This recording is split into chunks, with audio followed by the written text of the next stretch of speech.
Hema committee റിപ്പോർട്ടിൽ സർക്കാർ നയം സുവ്യക്തമാണെന്നും കുറ്റക്കാർക്കെതിരെ നടപടിയുണ്ടാവുമെന്നും CPM ജില്ലാ സെക്രട്ടറി MV ജയരാജൻ.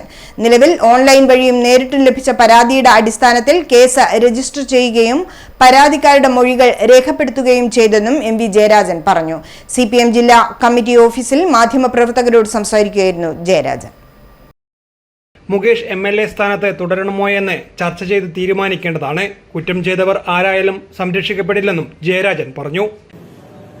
സിനിമാ മേഖലയിൽ തെറ്റായ ചില പ്രവണതകൾ ഉണ്ടെന്ന് ചൂണ്ടിക്കാട്ടിക്കൊണ്ടുള്ള വനിതാ കൂട്ടായ്മയുടെ ഒരു പരാതി സർക്കാരിന് കിട്ടിയപ്പോൾ, WCCയുടെ പരാതി കിട്ടിയപ്പോൾ ഉടൻ അതിന്മേൽ ജസ്റ്റിസ് ഹേമയുടെ നേതൃത്വത്തിൽ ഒരു കമ്മിറ്റിയെ പരിശോധിക്കാൻ ചുമതലപ്പെടുത്തിയത് LDF സർക്കാരാണ്. അത് രാജ്യത്താദ്യമാണ്. അതിനെ തുടർന്ന് കമ്മിറ്റിയുടെ റിപ്പോർട്ട് കിട്ടി. ആ കമ്മിറ്റിയുടെ റിപ്പോർട്ട് കമ്മിറ്റിയുടെ ചെയർമാൻ തന്നെ പറഞ്ഞു, ഇതിൽ സുപ്രീം കോടതിയുടെ മാനദണ്ഡം അനുസരിച്ച് പലതും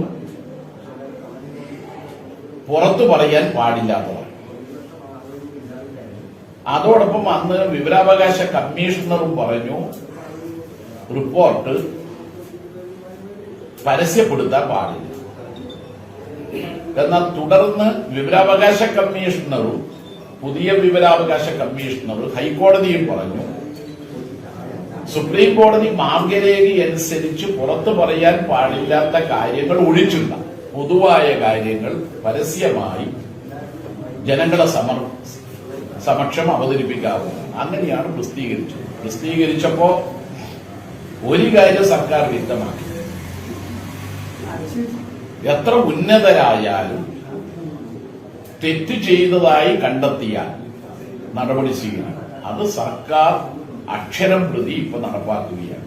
ചലച്ചിത്ര മേഖലയിലെ സ്ത്രീ സുരക്ഷയുമായി ബന്ധപ്പെട്ട വിഷയം പഠിക്കാൻ കമ്മിറ്റിയെ നിയോഗിച്ച ഏക സംസ്ഥാനം കേരളമാണ്.